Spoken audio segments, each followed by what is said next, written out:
신명기 8장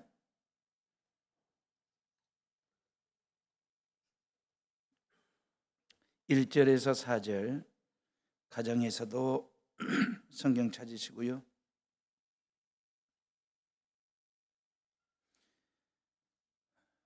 찾았으면 다 같이 읽습니다. 내가 오늘 명하는 모든 명령을 너희는 지켜 행하라. 그리하면 너희가 살고 번성하고 여호와께서 너희의 조상들에게 맹세하신 땅에 들어가서 그것을 차지하리라. 내 하나님 여호와께서 이 40년 동안에 내게 광야 길을 걷게 하신 것을 기억하라. 이는 너를 낮추시며 너를 시험하사 네 마음이 어떠한지 그 명령을 지키는지 지키지 않는지 알려 하심이라. 너를 낮추시며 너를 줄이게 하시며 또 너도 알지 못하며 내 조상들도 알지 못하던 만나를 내게 먹이신 것은 사람이 떡으로만 사는 것이 아니요 여호와의 입에서 나오는 모든 말씀으로 사는 줄을 네가 알게 하려 하심이니라. 이 40년 동안에 내 의복이 헤어지지 아니하였고 내 발이 부르트지 아니하였느니라. 아멘. 지난 목요일 날 52만 2670명의 수능생들이 시험을 치렀습니다. 올해는 수능 한파가 없었어요. 그래서 아이들을 보니까 가벼운 후드티 아니면 운동복 차림으로 시험 보러 들어가는 모습들을 보면서 참 감사하다라는 생각을 했습니다. 수능을 놓고 함께 끼니를 금식하며 기도해 주신 성도님들에게 감사를 드리고, 어찌 보면 수능생들을 위한 기도는 이제부터 진짜이지 않을까. 12월 6일 날 수능 성적표를 손에 쥐게 됩니다. 그 열매일까요, 씨앗일까요?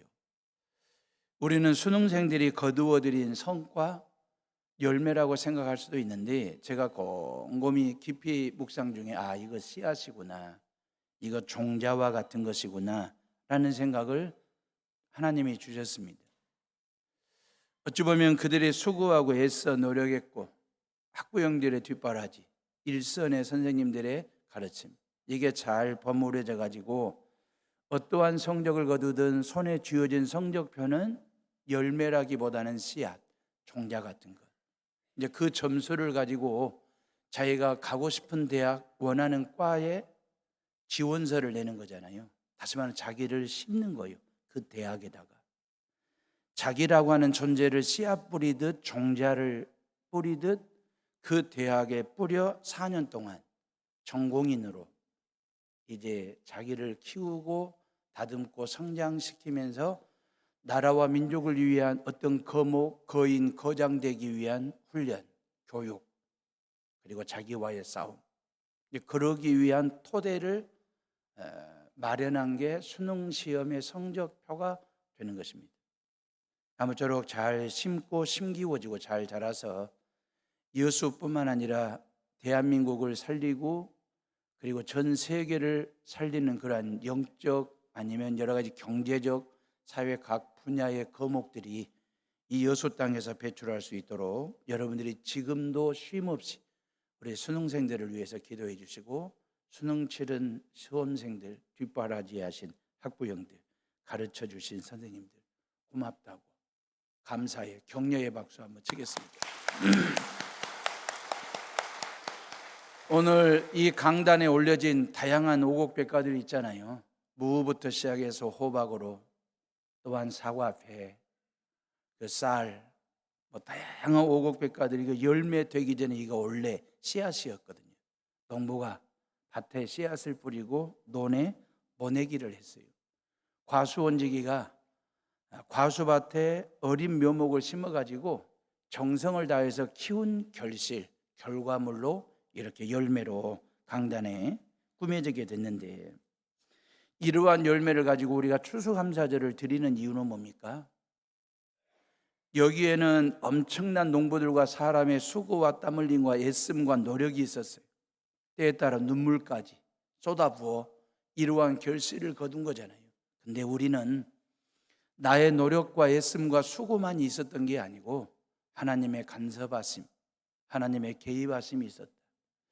하나님께서 때에 따라 태양으로, 바람으로, 비로 신선한 공기로 이러한 모든 곡식들이 잘 자라게 하셔서 하나님께서 이러한 열매 거두게 하신 거야. 이 믿음을 담아서 하나님 앞에 추수감사 예배를 드리는 것. 고로 추수감사절은 추수의 방점이 있는 게 아니고 감사의 방점이 있어요. 열매를 드리는 데 목적이 있는 게 아니고 감사를 드리는 데 목적이 있습니다. 많은 사람들이 추수를 해요. 많은 사람들이 열매를 거둔다고요. 근데 감사까지 거두지 못하는 경우들이 많거든요. 우리는 하나님 앞에서 추수감사 예배를 드리는 것은 추수하게 하신 하나님, 이게 나의 수고와 애씀으로 된 줄 알았는데 알고 봤더니 하나님께서 그런 은혜와 간섭과 개입하심과 여러 가지 창조의 질서 속에서 이러한 열매를 거두게 하셨구나 라고 하는 그 믿음을 담아 하나님 앞에 추수보다도 감사를, 열매 드림보다도 감사드림에 방점을 두고 이 시간 하나님 앞에 예배를 드리는 거죠. 실은 1년 365일 하나님 앞에 감사를 드려도 부족할 정도로, 왜요? 하나님께서 우리에게 주신 감사거리가 너무 많거든요.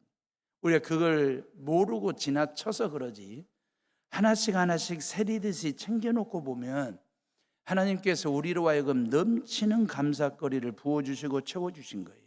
그래서 감사는 1년 365일 매일매일 매 순간 해도 부족하다 그 말이에요. 신명기는 모세의 고별 설교거든요. 다시 말하면 출애굽을 하고 광야 40년 동안 고군분투했잖아요. 진두지휘를 했잖아요. 그런 모세가 가나안 땅을 목전에 두고 못 들어가요. 가나안 땅을 목전에 두고 모세는 죽는다고요. 죽음을 앞두고 있는 모세가 출애굽 세대도 아니에요. 광야에서 태어난 세대들이에요. 그냥 40세 이하의 젊은 세대들, 가나안 시대를 열어야 할 이 젊은 세대들에게 모세가 유언을 하듯이 마지막 고별 설교를 하는 거예요. 시간과의 이별, 공간과의 이별, 모세와의 이별을 앞두고 있는 이 다음 세대 젊은 세대들에게 모세가 던지는 메시지의 핵심 포인트는 뭐냐면, 저는 2절로 잡았어요. 2절 속에 뭔 얘기를 하냐면, 광야 40년 동안 지키시고 보호하신 그 하나님의 은혜를 너희가 기억해라. 기억하라는 말은 원어적 의미는 바로 뭐냐면 감사하라 그 말이죠. 기억하는 사람이 감사할 수 있습니다. 감사 속에 기억이 담겨져 있거든요. 기억 속에, 메모리 속에 그 말이에요. 감사할 거리들이 얼마나 많은지 그 말. 한국 교과서와 그 말입니다. 미국 교과서의 차이점이 뭔지 아십니까? 제가 글을 읽었어요. 그 차이점은 영웅의 차이래요. 미국 교과서에는 영웅들 이야기로 꽉 채워져 있대요. 그래서 그 영웅을 배우는 후손들이 그 영웅을 기억한다는 거예요. 그 영웅 때문에 지금의 나가 존재하게 되었다라고 하는 이 감사 말입니다. 그래서 미국 아이들을 붙들고 영웅 이야기를 해보면 한 20명 정도는 그냥 꿰찰 정도로 미국의 아이들은 교과서를 통해서 영웅의 이야기를 듣습니다. 근데 한국 교과서에는 영웅 이야기가 없어요. 그냥 우리 초등학교 아이들 붙들고 너희들 영웅이 누구냐 물어보면 그냥 세종대왕이나 이순신 장군 정도에서 끝나요. 우리나라 안에 영웅이 없는 게 아니에요. 영웅이 많음에도 불구하고 교과서 안에 차이점은 바로 이 영웅의 차이점 말입니다. 미국은 비극도 비극으로 끝내지 않습니다. 그 비극을 통해서 영웅을 찾아요. 그 비극 속에서 희망을 찾아내는 민족이 바로 선진화된 미국 사람들의 사고 구조이고 철학이에요. 예를 들어 9.11 테러 말입니다. 그 세계가 울었던 뼈아픈 역사, 아픈 기억이 있는 9.11 테러이지 않습니까? 근데 그 9.11 테러를 통해서 미국은 영웅을 찾습니다. 실은 많은 사람들이 그 현장에서 목숨이 경각에 달린 그 사람들을 구하기 위해서 자기 목숨을 들고 자기 목숨을 걸고 그 현장에 뛰어든 사람들, 그게 다 소방대원들, 자원봉사자들, 그런 분들 아닙니까? 저도 그 뉴욕 현장을 가봤거든요. 그 뉴욕 현장에 뭐라고 팻말이 붙어 있냐면 영웅구역, 영웅센터라고 팻말이 붙어 있어요. 그 현장을, 여기에는 수많은 영웅들이 목숨을 걸고 뉴욕을 지키고 미국을 지키기 위해서 그 스토리가 쭉 나와 있어요. 그 스토리를 제가 영어로 읽었고 해석했냐? 그 얘기가 아니고 가이드가 그렇게 설명해 주길래 그걸 영웅 구역으로 만들어 놓았더라라고 하는 것입니다. 미국 사회가 주목하는 것은 테러 당시 현장에서 인명을 구하기 위해서 온 힘을 쓴 사람들 말입니다. 다시 말하면 그 사건에 대한 책임 소재를 묻는다고 한다면 미국 대통령부터 옷 벗어야 될 사람들이 수두룩했어요 그때. 근데 미국 사회는 책임 소재를 묻는 것이 아니라 이걸 정치 쟁점화해서 자중질환으로 빠져들인 것이 아니라 이러한 사건, 이러한 참담한 사태를 가지고 사회 통합의 계기로 삼는 선진화된 사회 말입니다. 상처를 남기지 않고 희생을 기억하는 장소로 만드는 후대로 하여금 선배들의 이러한 희생과 수고를 우리가 기억하자, 감사하자라고 하는 그러한 의미이거든요. 안타까운 것은 우리나라는 영웅이 없는 게 아닙니다. 있어요. 있는데 그 영웅을 감춰요. 숨겨요. 예를 들자면 벌써 10년 됐습니다. 4월 16일 세월호 참사 말입니다. 그 세월호 참사 때 한 명의 학생이라도 더 구하기 위해서 자기 목숨을 아깝게 여기지 아니했던 영웅 같은 사람들 스토리가 엄청 많습니다. 그 대표적인 사람이 김홍영이라는 사람입니다. 자기는 금방 빠져나올 수 있는 장소에 있었어요. 그럼에도 불구하고 커튼 찢어가지고 줄을 이어 학생들을 건져 올리고 학생들에게 구명 튜브를 던져줘가지고 한 20명 이상의 학생들의 생명을 구했던 그 김홍영 말입니다. 미국 같으면 이 사람이 영웅되는 거죠. 그리고 존경하게 되는 거죠. 근데 우리 사회는 그것이 안 돼요. 기억의 차이 그 말입니다. 지울 수 없는 아픈 역사가 있죠. 우리에게 고통스러운 기억들이 있죠. 그러나 그 역사를 긍정적이고도 그 기억을 미래지향적으로 바꾸는 선진화된 의식으로 바꾸지 않으면 그 아픔에서 우리가 언제 벗어나겠어요?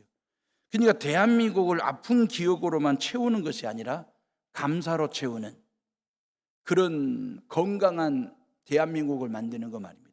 여수도 찾아보면 거리마다 장소마다 영웅 스토리가 있지 않습니까? 사람들 많지 않습니까?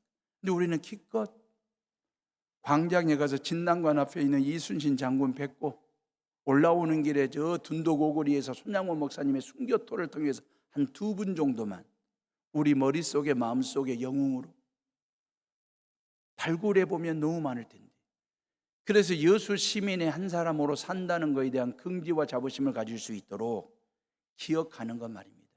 그 기억 속에 엄청난 생명력이 있고 미래가 있고 꿈이 있고 긍지와 자부심이 있는 거니까. 모세는 가나안 시대를 열 새로운 세대들에게 하나님께서 광야 40년을 어떻게 인도하시고 함께 하시고 돌보시고 먹이셨는지를 잊지 말고 기억하라고 유언처럼 설교하면서 죽음을 맞이합니다. 2절 말씀 다시 한번 다 같이 읽어봅니다. 시작. 내 하나님 여호와께서 이 40년 동안에 네게 광야 길을 걷게 하신 것을 기억하라.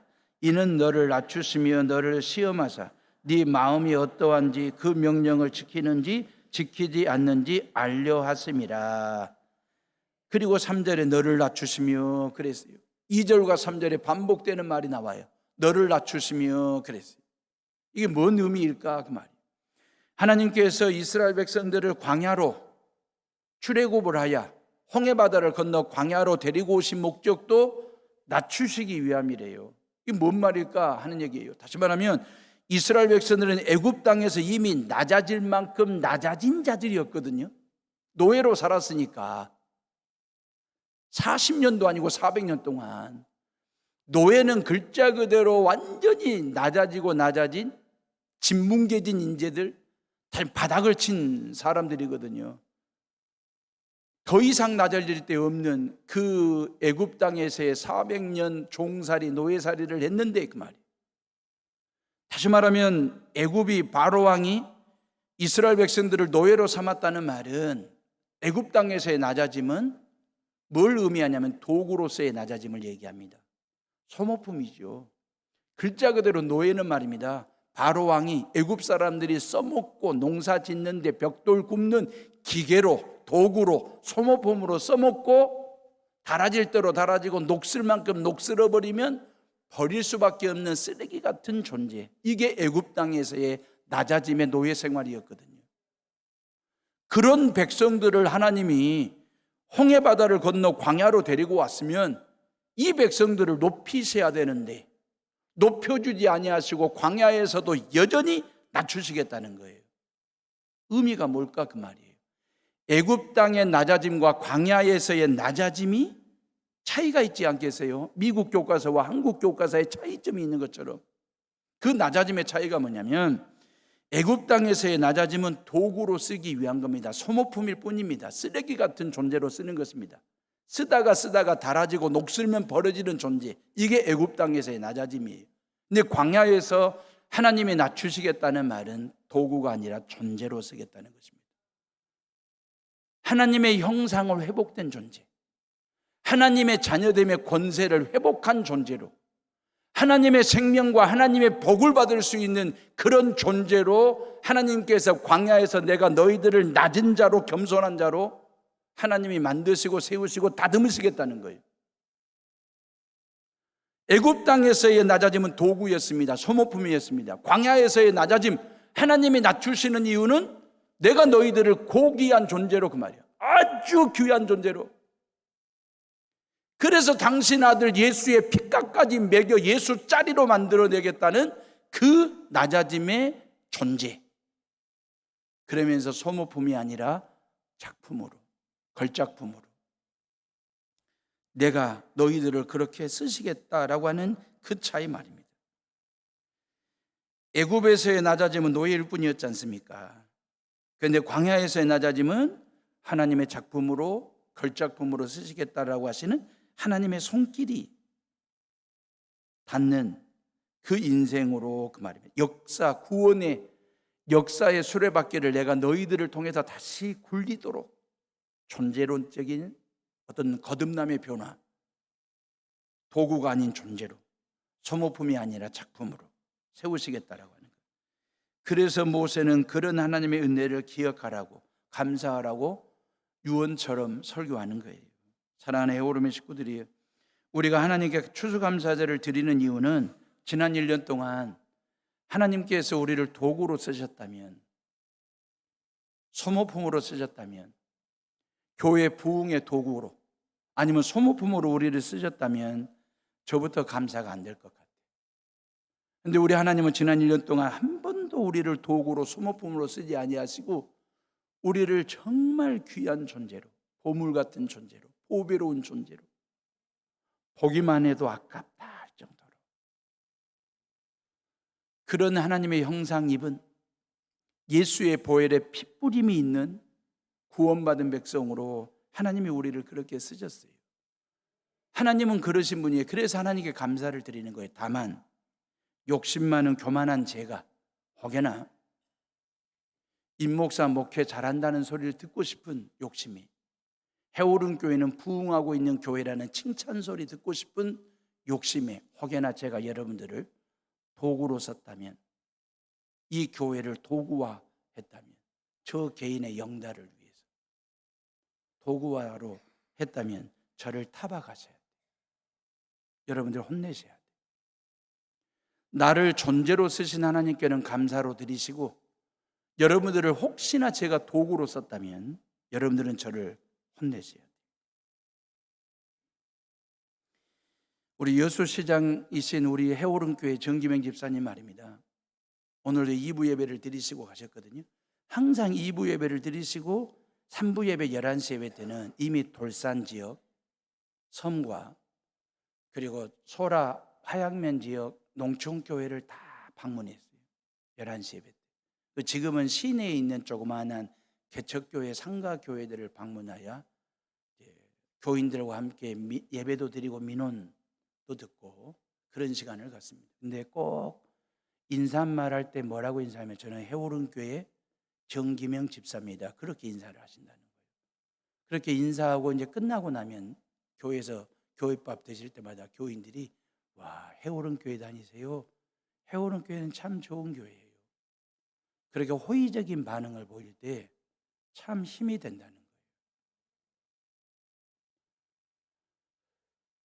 저도 한 20년 목회하면서 잘못한 것도 많지만 대체적으로 잘한다는 소리를 듣고 목회를 해왔습니다.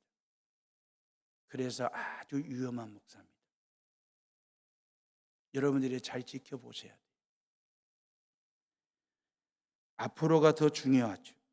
낮은 자세로 겸손하게 나를 낮추어 하나님 앞에서 겸손하게 하나님의 뜻 구하는 삶 말입니다. 감사는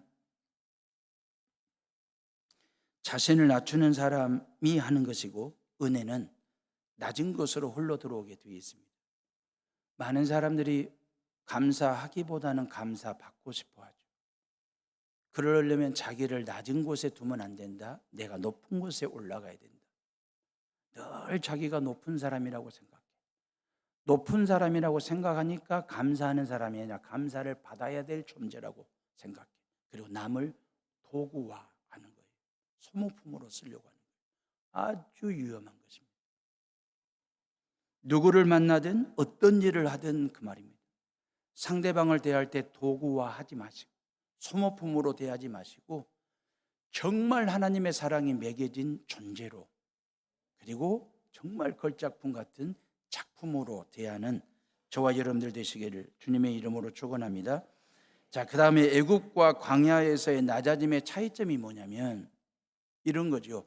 굴복과 자유의 차이입니다. 굴종과 순종의 차이거든요. 다시 말하면 애굽 땅에서의 낮아짐은 글자 그대로 굴복의 역사입니다. 노예들이 뭘 할 수 있겠어요? 바로 왕 앞에서 바로바로 기는 사람들이지, 바로바로 엎드리는 사람들이지, 바로의 명에 따라서 살고 죽고가 결정되는 생사 여탈권이 바로 왕에게 있다는 사실, 노예로 사는 사람들은 주인에게 그 결정권이 있다라고 하는 사실을 알기 때문에 굴복할 수밖에 없는 DNA, 굴종할 수밖에 없는 DNA를 가지고 사는 그 사람들로 하여금 광야로 빼내시고 가나안 땅으로 바로 들여보내지 아니하시고 광야에서 40년 훈련을 시키신 이유는 굴복에서 벗어나 자유인이 되도록, 굴종에서 벗어나 순종하는 사람이 되도록, 하나님 품 안에서 참된 자유함을 누릴 수 있도록, 모든 죄로부터 용서함 받고 참된 자유함을 얻은 구원받은 하나님의 거룩한 백성, 하나님의 형상을 회복한 그런 하나님의 거룩한 백성으로의 자유와 순종의 삶을 살 수 있도록 하시기 위하여 광야 40년 훈련 과정을 거치게 하시는 그 하나님의 사랑만. 우리는 원래 자유인이 아니라 죄인이었지 않습니까? 죄를 짓고 죄를 따라하고 죄를 쫓고 죄에 쫓기고, 그러다 보니까 죄의 노예들이었지 않습니까? 죄에 굴복하고 굴종적인 삶을 살았던, 그런다고 해서 그 죄의 문제를 본인 스스로 해결할 만한 능력도 힘도 답도 길도 없이 그렇게 죄인된 삶을 살던 저와 여러분들을 이 죄로부터 자유함을 주시려고 그 말이에요. 하나밖에 없는 아들 예수 그리스도를 이 땅 가운데 보내주셨어요. 그게 성탄이에요. 그리고 그 예수님이 저와 여러분들의 모든 죄를 짊어지고 십자가 위에 오르시고 당신의 모든 살을 다 찢고 당신의 모든 피를 다 쏟아 저와 여러분들의 모든 죄를 깨끗하게 씻기우신, 이게 성찬이에요. 성찬은 죄값을 지불하여 우리를 죄로부터 자유함을 누리도록 하시고자 하시는 하나님 사랑의 결정체입니다. 성탄을 믿고 성찬을 받는 자는 죄 사함을 받는 거예요. 죄에서 자유를 얻게 하면 보혈의 능력이라고 그랬잖아요. 이 세상에서 가장 값진 것이 뭘까요? 금은보화일까요? 아닙니다. 자유입니다. 그래서 자유를 얻고 자유를 지키고 자유를 지키기 위해서 인류는 말입니다, 수많은 피를 흘렸어요. 자유를 지키기 위해서. 가장 불행한 사람이 누구인지 아십니까? 금은보화가 없는 사람이 아니에요. 금은보화를 잃어버린 사람이 아니고 자유를 잃어버린 사람입니다. 그래서 세상은 죄를 범하면 그 사람으로부터 바로 자유를 박탈합니다. 감옥에 가둬놓고. 그만큼 자유가 중요하기 때문에 죄를 범하는 순간에 자유를 뺏기 위해서 감옥 안에 집어넣는 거예요. 우리 교회 나이 드신 어르신들이 저에게 한 번씩 미담을 들려줄 때가 있어요. 시내버스를 타게 되면 젊은이들이 자리를 비켜준다는 거예요. 그 자리를 비켜주는 그 젊은이들을 볼 때 그리 기특하고 이쁘다는 거예요. 듬직하고. 근데 제가 젊은이들 입장에서 한번 생각을 해봤어요. 왜 자리를 비켜드릴까? 물론 어른이시니까 존경하는 마음에서도 자리를 비켜드리겠지만 마음의 불편함과 다리의 불편함 두 개를 놓고 선택한 거예요. 자리를 안 비켜드리고 앉아있으면 다리는 편해. 근데 마음이 불편해. 근데 자리를 양보해드리면 다리는 불편한데 마음은 편해. 항상 이 선택의 자유 앞에서 젊은이들은 자유로운 선택을 하는 거예요. 그래서 다리의 불편함은 감수하더라도 마음의 불편함이 있으면 안 된다 라고 하는 그런 삶의 어떤 모습들 말입니다. 여러분, 저와 여러분들 예수 그리스도 안에서 참된 자유함을 누리시기를 주님의 이름으로 축원합니다. 우리는 죄사함 받았으니까, 하나님의 자녀가 됐으니까, 구원받았으니까. 오늘 오후에 있을 성경 퀴즈대에 대해서 참된 자유함을 누리시기를 주님의 이름으로 축원합니다. 아멘이 안 나오고 웃고만 계시니 성경 퀴즈의 두려움과 떨림에 굴복하지 마시고 참된 자유함을 누리시기를 주님의 이름으로 다시 한번 축원합니다. 시험지 풀이요 10문제거든요 10문제를 했는데 답은 30개를 적어야 돼요. 그 시험지 풀이 아주 쉽습니다. 구역 식구들끼리 머리를 맞대고 시험지 한 장을 놓고 풀면 70점은 기본적으로 다 나오는 점수예요. 물론 누구도 눈총을 안 쏘을 거거든요. 은총만 줄 겁니다. 시험지 풀이는 그렇게 해서 10문제 풀이를 할 것이고, 구역별 대항은 구역 식구들끼리 모여가지고 화이트보드판 들고 앞에서 문제 내면 화이트보드판에다 정답 적어갖고 들기 하는 거예요. 들기. 그냥 구역 식구들끼리 머리를 맞대는 거니까 그 얼마나 쉽고 편안한 자리가 되겠습니까? 이제 교구별 대항할 때는 각 교구에서 2명씩 발탁이 됐어요. 아주 쟁쟁한 사람들이, 제가 12명의 명단을 보니까 쟁쟁한 사람들, 그 12명이 앞에 나와서 교구를 대표해서 성경 문제풀이를 할 거거든요. 절대 어려운 문제가 없습니다. 다만 시상을 해야 되니까, 상금 시상을 드려야 되니까 모든 구역에다가 10만 원씩 기본적으로 다 오늘 저녁 식사들 하시라고. 31개 구역이 얼마나 다양한 식당들을 예약을 해놨는지 제가 이렇게 식당 명단을 보면서 안 가본 식당도 수두룩 갑니다. 그러면서 이제 상금을 더 보태가지고 커피값이라도 벌어야 되지 않겠습니까? 그렇게 하는 건데, 아무튼 재미있게 즐겁게 편안하게 해드릴 테니까 하나님께서 우리에게 하시는 말씀에 귀를 기울여 들어보세요. 두려워하지 말라. 내가 너와 함께 문제를 풀리라. 놀라지 말라. 네 하나님이 너희에게 답을 알려주시리라. 내가 너희 구역을 굳세게 하리라. 참으로 너희 교구를 도와주리라. 참으로 나의 의로운 오른손으로 정답을 맞추게 하리라. 이사야 41장 10절 임지영 버전 그래요. 너는 내게 정답을 부르짖으라. 내가 내게 응답하겠고 네가 알지 못하는 크고 은밀한 답을 네게 보이리라. 예레미야 33장 3절 저의 버전입니다. 2절에 보면 하나님이 당신 백성들을 광야 40년 동안 시험하셨다고 했어요. 시험이라는 말이 뭘까? 수능생들이 시험 치른 것처럼 이스라엘 백성들이 광야에서 시험을 치른 거예요. 그 시험은 2가지예요. 템프테이션이라고 하는 거, 유혹, 넘어뜨리는 데 목적이 있습니다. 실패하도록 하는 데 목적이 있는 게 마귀가 주는 시험, 템프테이션이에요. 근데 하나님께서 당신 백성들을 광야에서 시험하신 것은 테스트예요. 지금보다 더 나은 실력 있는 사람으로, 지금보다 더 나은 신앙과 인격을 가진 사람으로 다듬어서 만들어서 쓰시려고 하나님이 주시는 테스트 하시는 거예요. 더 나은 복을, 더 나은 은혜를 주시고자 하시는 하나님의 이 테스트 말입니다. 어찌 보면 2절에 그랬잖아요. 내 하나님 여호와께서 이 40년 동안에 네가 광야길을 걷게 하신 것을 기억하라. 이는 너를 낮추시며 그랬잖아요. 너를 시험하사 네 마음이 어떠한지 그 명령을 지키는지 지키지 않는지 알려 하십니다. 애굽 땅에서는 요 이스라엘 백성들의 마음이 어떤지를 알 방법이 없어요.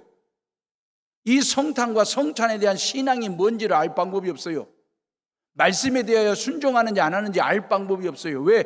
노예 생활 중에 있으니까. 그런 백성들을 광야로 끄집어내가지고 이 광야 40년 동안 그 말이에요. 하나님을 향한 이들의 마음이 어떤 마음인지, 하나님을 향한 신앙이 어떠한지를 알고 싶은 거예요. 하나님 아버지도 하나님의 말씀에 대하여 순종하는지 안 하는지를 알고 싶어서 하나님께서 뭘로? 고난이라고 하는 방법을 통해서 테스트하시겠다는 거예요. 실은 우리의 신앙생활이 흥하고 성하고 좋을 때, 성적 좋을 때, 성과 좋을 때, 많은 열매를 거두었을 때, 내가 원하는 대로 다 될 때는 우리의 마음이 어떤지, 우리의 신앙이 어떤지 테스트하기가 어려워요.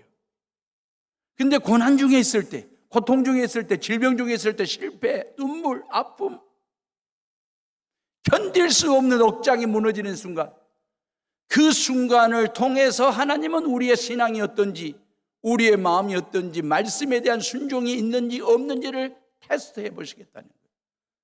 그런 차원에서 이스라엘 백성들을 가나안 땅에 바로 직행하도록 하신 것이 아니라 광야 40년을 통해서 그 말이에요. 고난 중에도 순종하고 기뻐하는 그 믿음과 그 마음 갖도록 하기 위해서 하나님께서 단련시키시려고 그 말이에요. 결론입니다. 16절 말씀. 다 같이 16절을 한번 읽어봅니다. 시작. 네 조상들도 알지 못하던 만나를 광야에서 내게 먹이셨나니 이는 다 너를 낮추시며 너를 시험하사 마침내 네게 복을 주려 하심이었느니라. 그랬어요. 너를 낮추시며 너를 시험하사 마침내 네게 복을 주려 하심이니라. 왜 하나님께서 우리를 고난되게 하셨을까? 그 말이에요. 왜 하나님께서 당신 백성들을 광야로 들어가게 하셨을까? 가나안 땅을 목전에 앞에 두고 왜 시험하셨을까? 그 말이에요. 마지막은 뭘로 하시겠다는 거예요? 복을 주려 하심이니라 그랬어요. 어떻게? 마침내. 그 말이에요. 마침내. 지금 나의 삶이 고난스러워요. 근데 마침내 하나님께서 축복을 주시겠다는 거예요. 지금은 내 삶이 절망적이에요. 근데 마침내 하나님이 희망되게 하시겠다는 거예요. 지금의 나의 삶은 눈물 어린 삶이에요. 근데 마침내 기뻐 뛰며 웃음 짓는, 호쾌한 웃음 짓는 인생으로 마침내 바꾸어 주시겠다는 거예요. 지금은 억장이 무너지는 순간이에요. 근데 마침내 하나님께서 우리에게 복을 주시겠다는 거예요. 수능시험 치룬이라고 너무너무 찐을 뺐어. 너무너무 고생했어요. 근데 마침내 그 말이에요. 대학 문을 열어주시고 너의 앞길을 열어주시겠다라고 말씀하시고 약속하시는 거예요. 지난 봄에 농부들이 밭에다가 논에다가 열심히 땀 흘려 애써 씨앗을 뿌리고 모내기를 했어요. 근데 마침내 그 말이에요. 여기 이렇게 결실을 거두게 됐지 않습니까? 저와 여러분들의 삶 가운데 하나님이 쓰시는 마침내 카드가 있습니다.